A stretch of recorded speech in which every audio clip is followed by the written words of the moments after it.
नमस्कार मित्रों, आप सभी का एक बार फिर से स्टडी मेंटर पर स्वागत है। ये पीआरटी का प्रश्न पत्र का दूसरा पार्ट है, जिसमें हम 150/14 का 150/14 का जो कि ये पोस्ट कोड का ये प्रश्न पत्र है, जो कि पीआरटी का एक एग्ज़ाम हुआ था 2014 में, डीएसएसबी के द्वारा लिया गया था 2014-15 में।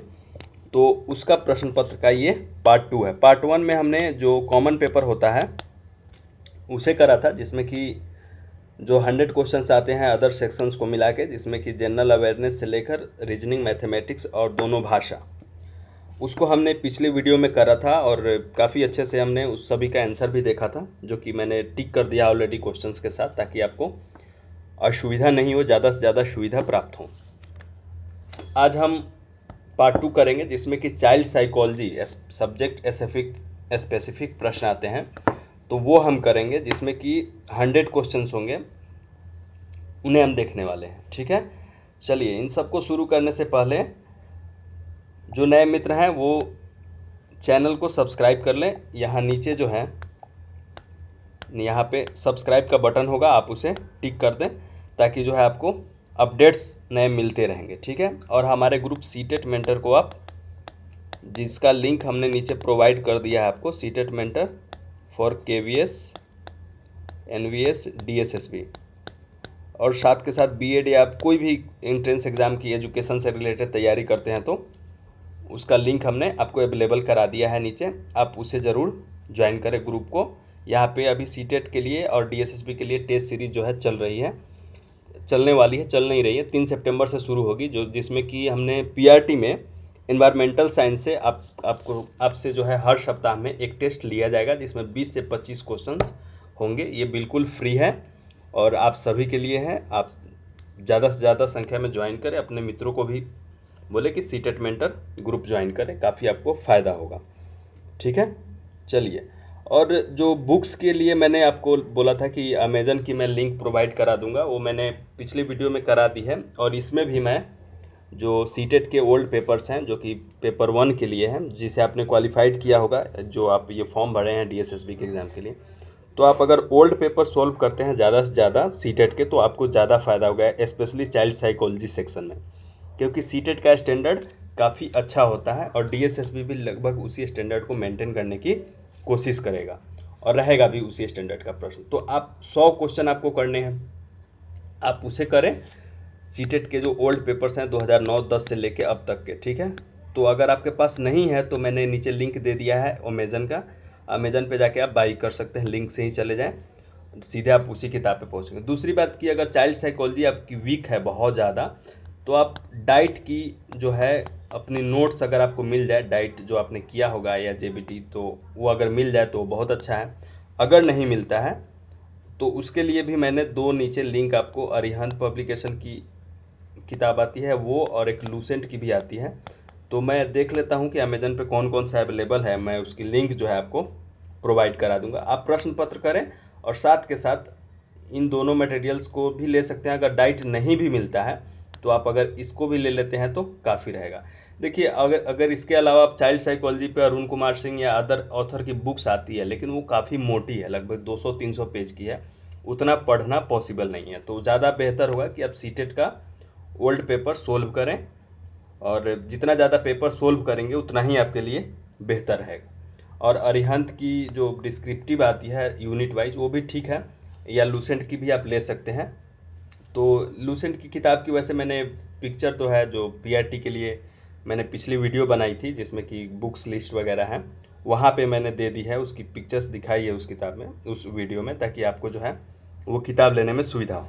यहाँ मैं आपको लिंक इन 2-3 चीज़ों का जितना हो सकेगा मैं प्रोवाइड करा देता हूँ, ताकि आप अमेज़न से जाके कुछ बाई करना है तो आप वहाँ से बाई कर ले। ठीक है, चलिए शुरू करते हैं।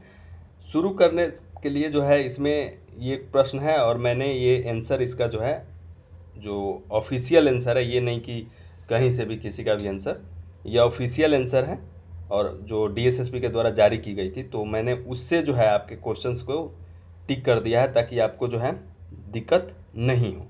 ठीक है, चलिए शुरू करते हैं। 2 बातें आपको मैं कहना चाहूँगा, स्पेशली जब आप चाइल्ड साइकोलॉजी पढ़ रहे हैं, आपको इसको लेके डाउट होता है या तैयारी करने में प्रॉब्लम होती है। दो बातें समझिए, क्वेश्चंस दो प्रकार के आते हैं। एक तो होगा थ्योरी, ये जो मॉडल्स होते हैं जो चाइल्ड साइकोलॉजी के, किन्होंने इस मॉडल पे आधारित ये बात कही, या प्रैक्टिस का सिद्धांत जो होता है वो किसने दिया, या बहुत तरह का मॉडल है जो कि जैसे पियाजे ने कोई मॉडल दिया है, पॉलो ने कोई मॉडल दिया है, उसके अलावा जो है कोहलबर्ग ने अगर कोई मॉडल दिया है, थॉर्नडाइक ने कोई मॉडल दिया है, तो इन सब मॉडल पे आधारित कुछ क्वेश्चंस होंगे ही होंगे। तो ये इसके लिए कोई जो है शॉर्टकट तरीका नहीं है, आपको बेसिकली किताब पढ़ना होगा और पुराने पेपर सोल्व करने होंगे। ये पहला टाइप है क्वेश्चन का। सेकेंड टाइप क्या है, अप्लाई बेस होगा, ठीक है। और एक चीज़ और इसमें मैं इंक्लूड करूंगा, मॉडल के साथ साथ आप एनसीएफ जो है, जो एनसीईआरटी के द्वारा जारी की गई थी, आप उसे भी ले सकते हैं। एनसीएफ का लिंक जो है ग्रुप में प्रोवाइड की गई है सीटेट मेंटर में, आप वहां से जो है उसे डाउनलोड कर सकते हैं। फाइल्स में मैंने उसका पूरा पीडीएफ जो है अपलोड कर दिया, वहाँ पे ग्रुप में जाने के बाद आपको फाइल्स में वो मिल जाएगा, वहाँ से आप पीडीएफ उसका डाउनलोड करके भी पढ़ सकते हैं। दूसरी चीज़ जो अप्लाई बेस्ड क्वेश्चन है, इसका दो तरीका है। देखिए, मैं अपने अनुभव से बता रहा हूँ क्योंकि मैंने भी डीयू से बीएड किया है, सीआई से, तो मुझे इन सब चीज़ों का एक्सपीरियंस है। मैं जैसे करता हूँ, मैं अगर अप्लाई कर रहा हूँ, अगर क्या मुझे करना चाहिए या आपको क्या करना चाहिए, दो चीज़ें हैं। अगर एक तो आपको टीचर रख के कोई क्वेश्चन पूछेगा कि अगर आप क्लास में टीचर हैं, अगर कोई स्टूडेंट जो है बहुत ज़्यादा कमज़ोर है, वीक है, तो आप उस कंडीशन में आपको क्या करना चाहिए, ठीक। और दूसरा आपको एक चाइल्ड वाले कंडीशन में डालेगा कि अगर आप एक चाइल्ड हैं, आपके साथ कोई टीचर ऐसे ट्रीट कर रहा है तो आप क्या करेंगे।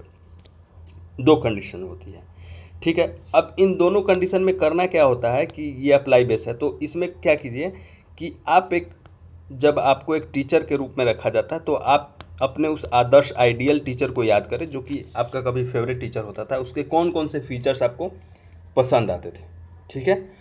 आप उस फ्रेम में अपने आप को ढाल लीजिए, उसके बाद आप अपने स्टूडेंट से बिहेव कीजिए एकदम आदर्शवादी, बहुत अच्छा आदर्शवादी, ठीक है।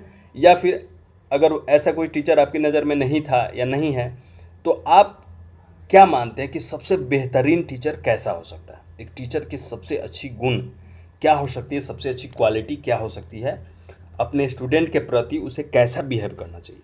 इन सब चीज़ों को आप अपने दिमाग में बैठा लें, फिर क्वेश्चंस के ऑप्शंस को पढ़ें, फिर आपको लगेगा कि नहीं यार ऐसा बिहेव नहीं करना चाहिए, ये इस टीचर का बिहेव ख़राब है, ये वाला ऑप्शन ज़्यादा अच्छा है, या इन दोनों में से कोई एक होगा। फिर उस पर आप थोड़ा सा टाइम देंगे तो आप राइट ऑप्शन तक पहुँच जाएंगे कि हाँ ये बेहतरीन होगा, सबसे अच्छा विकल्प यही है, ठीक है।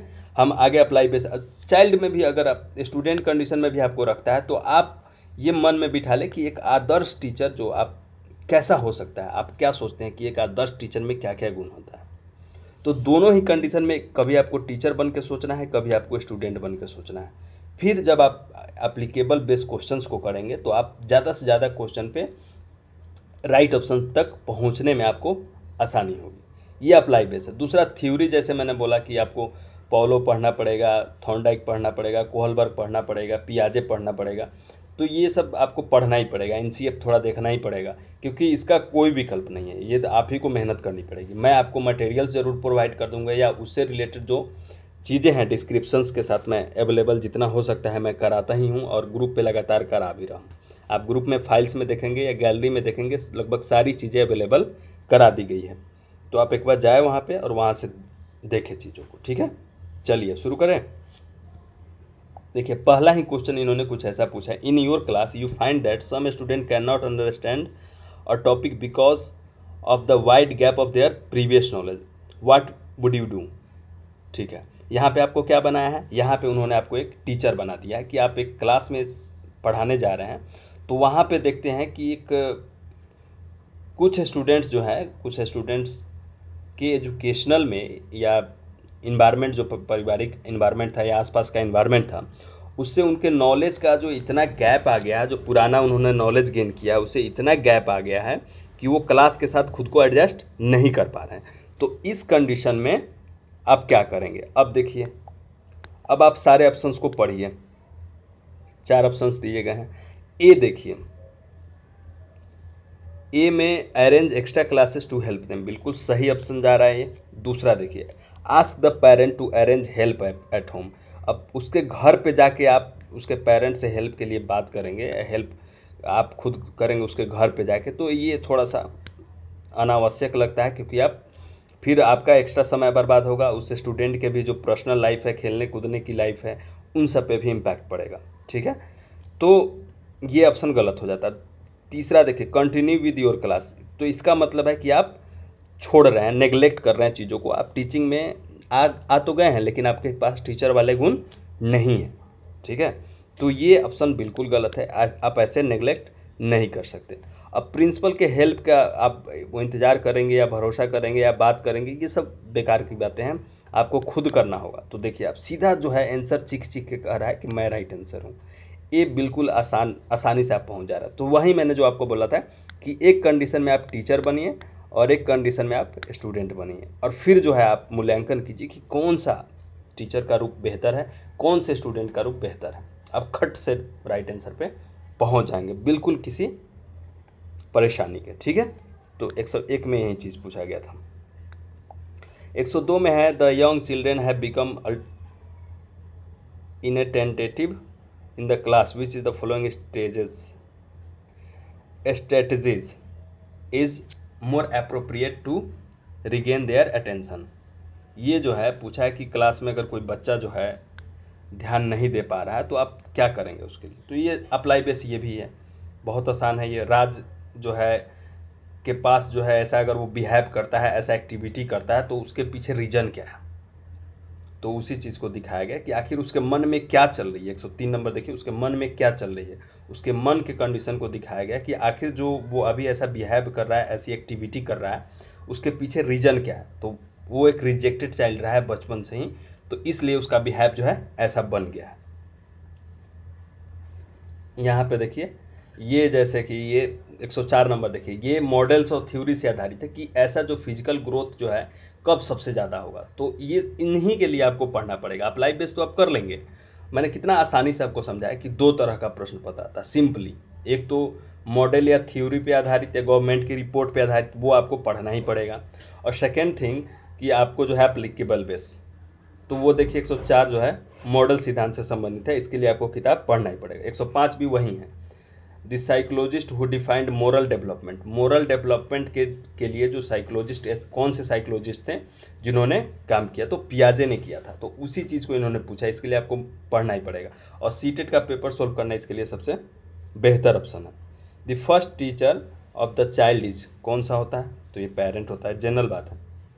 ए टीचर शुड हैव, क्या क्या गुण होने चाहिए, तो देखिए आप सारे, आप जो मन में मैंने बोला था आदर्शवादी विचार लाइए, अच्छे विचार लाइए, और फिर आप ऑप्शन चुनिए, बिल्कुल आसान है। चलिए यहाँ से शुरू करते हैं। 108 में जो है, क्या क्लास में किसको सेंटर में आप रखेंगे। लेसन प्लान जब आप बना रहे हैं तो स्टूडेंट को रखेंगे, जनरल सी बात है, क्योंकि आपको स्टूडेंट को ही डिलीवर्ड करना है अपनी नॉलेज। तो ये चीज़ें हैं। 109 भी कुछ खास नहीं है। 110 11 ग्रुप एक्टिविटीज़ पूछा है 11 में। 12 में है ये भी मॉडल से आधारित है। 13 भी कुछ ऐसा ही है।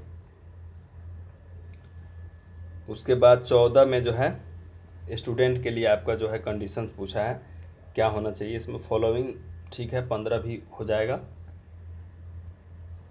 16 में जो है सोशल स्ट्रक्चर से पूछा है। 17 ठीक है, appropriate childhood. 18 most unreliable predictor of the level of the child educational achievement, ठीक है, ये भी जो है एप्लीकेबल बेस नहीं है, मॉडल से आधारित है। 119 जो है मॉडल से आधारित है, ये आपको स्टेज समझना होगा स्टूडेंट का, या आईक्यू स्टैंडर्ड समझना होगा, उसी से है। टीएलएम पूछा है। 21 भी एवेल्यूएशन से पूछा है, ठीक है। एजुकेशनल रिसर्च का क्या जो है एम होता है, 122 में यही पूछा गया है। ये आपको जेबीटी के साथ, या आप बीएलएड किए हैं तो वहाँ भी पढ़ाया होगा। 20 जो है टेक्निक पूछा है। डाटा क्या है। 25 में आपको जो है वैलिडिटी से एग्जांपल्स दिया है। एजुकेशनल रिसर्च 26 ठीक है, सारे अप्लाई बेस ज़्यादातर है इसमें। 27 descriptive research include according to Van Dalen का सी मॉडल से रिलेटेड ये क्वेश्चन है। 28 29 ठीक है। 30 में जो है स्टैटिकल डाटा एजुकेशनल रिसर्च के लिए, 31 भी कुछ ऐसा ही, 32 असेसमेंट कैसे करेंगे, किस टाइप का है, ये सब चीज़ों को ज़रूर पढ़ लें। 33 भी ठीक है, बहुत ज़्यादा कुछ नहीं है। 34 जो है enhance learning proceed to call to educate ICT। Okay, which philosopher, देखिए यहाँ पे रूसो का पूछ दिया है मॉडल। ये देखिए 5-6 विद्वान हैं जो बहुत ज़्यादा इंपॉर्टेंट है। 4-5 तो मैंने आपको पहले बताए थे, उसके अलावा डेवे, वाटसन, रूसो, थॉर्नडाइक, पियाजे भी आप हैं, ये सब हैं। इनका जो है आप जो रिसर्च है या जो प्रेजेंटेशन दी गई है इनके द्वारा, उन सबको ज़रूर कर लें। जॉन लॉक भी बहुत इंपॉर्टेंट रहे हैं, चाइल्ड डेवलपमेंट पे स्पेशली उन्होंने बहुत अच्छा काम किया है। तो इन सबको जो है आप अच्छा से कर ले। जैसे अभी देखिए यहाँ पे 5-6 विद्वानों का नाम आ गया लिस्ट आपको, क्वेश्चन नंबर 135 से लेकर 137 तक। तो इसमें जितने विद्वान हैं इसमें से आपको लगभग सब का मानिए, इस 12 का नाम दिया है इन्होंने, लेकिन 12 नहीं, इसमें से 8-10 बहुत ज़्यादा इंपॉर्टेंट हैं। जैसे डेवे, वाटसन, रूसो, थॉर्नडाइक, ये चारों इंपॉर्टेंट हैं। डेवे का फिर नाम रिपीट हुआ है। विलियम जेम्स भी कर सकते हैं, जॉन लॉक भी कर सकते हैं, जीन पियाजे तो बिल्कुल करना पड़ेगा, स्पेंसर भी करना पड़ेगा, गार्ड छोड़ सकते हैं आप, वुडवर्थ भी छोड़ सकते हैं, कोई दिक्कत नहीं है। बस 7-8 को आपको इसमें से बहुत अच्छा से उनके सारे मॉडल्स को आपको करना पड़ेगा।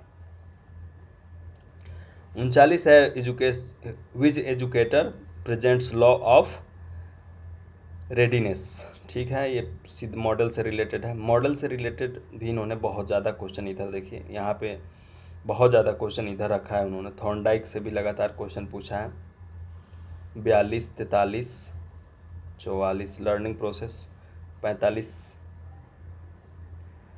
स्टिमुलेशन से एग्जाम्पल पूछा है। ठीक है, 46, 47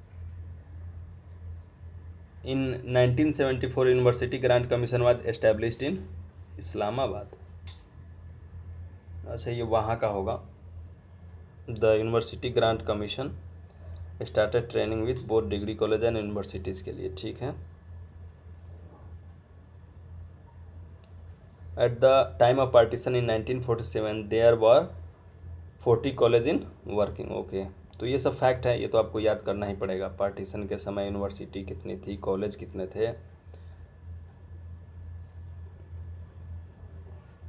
ठीक है, 53 हो गया। 54 से जो है इवैल्यूएशन है, मोटिवेशन है, ये सब तो खैर बेसिक है। पाकिस्तान पे बहुत ज़्यादा ध्यान दे दिया इसमें, तो 3-4 क्वेश्चन वहाँ से पूछ दिया, वहाँ के कंडीशन से। ये भी पूछ दिया है, सिटी ऑफ कॉलेज लाहौर को कहा जाता है। और 57, 58 प्राइमरी स्कूल एटीट्यूड से पूछा है। 59, 60, 61। चलिए आगे आते हैं। आर्टिकल 45 से रिलेटेड जो है प्राइमरी एजुकेशन, जो नीति निर्देशक तत्व है जो इंडियन कॉन्स्टिट्यूशन में, उससे रिलेटेड जो चीज़ें हैं वहाँ ये यहाँ पे पूछा है कि आर्टिकल 45 में किस तरह के एजुकेशन के लिए निर्देश दिए गए हैं राज्य को, कि राज्य ऐसी व्यवस्थाएं कर सकता है, वही चीज़ है। 163 में कमीशंस पूछा है। नेशनल पॉलिसी जो है, रामाकृष्ण मिशन भी पूछा है, विवेकानंद 1890 के आसपास इस्टेब्लिश किया गया था ये। हु फॉर्म्ड ब्रह्म समाज, तो राजा राम मोहन राय। आर्य समाज, स्वामी दयानंद सरस्वती 1975 में। ब्रह्म समाज 1928 में। Intellectual aim of the education, ठीक है। Which of the reason understand the importance of research in education, apply base है 168। मीन डेविएशन पूछा है, स्टैट सेक्शन है। स्टैटिक्स से 2 क्वेश्चन लगातार हो गए, 69, 70, 71 में इन्होंने प्राइमरी डाटा पूछा है, ये भी स्टैट्स है। 72 भी स्टैट्स है। 73 भी कुछ ऐसा ही। 74 भी मैथमेटिक्स से रिलेटेड है। 75 में भी जो है मीन निकालना है। 76 थोड़ा सा अलग है। 77 में रिसर्च कंडक्टर अप्लाई बेस है ये। 77, 78 भी कुछ ऐसा ही है। 79 बिगिनर्स ऑफ द रिसर्च। 78 में क्या था, subtracting of the lowest score from the highest score research are able to determine. क्या रिसर्च क्या करने के लिए जो है आपको निश्चित कर देता है। इन सबको रखा गया है 79 में है, 79 में है, 179। Most of the beginners research suffer from, किस तरह की समस्याओं का सामना करते हैं, ठीक है। और research hypothesis is generally converted into null hypothesis, ठीक है। ऑप्शंस हैं, ऑप्शंस देख लीजिएगा, इसमें राइट आंसर बी है। 81 है प्राइमरी लेवल के लिए जो टीचिंग के लिए मदर टंग को क्यों उपयोग करना चाहिए, ऐसा क्या है, तो उसके लिए बेहतरीन नेचुरल इन्वायरमेंट एटमॉस्फेयर बनता है, इसलिए उपयोग करना चाहिए। यही ऑप्शन है, राइट आंसर है ये। Which is the most important while writing the black board, good writing, okay.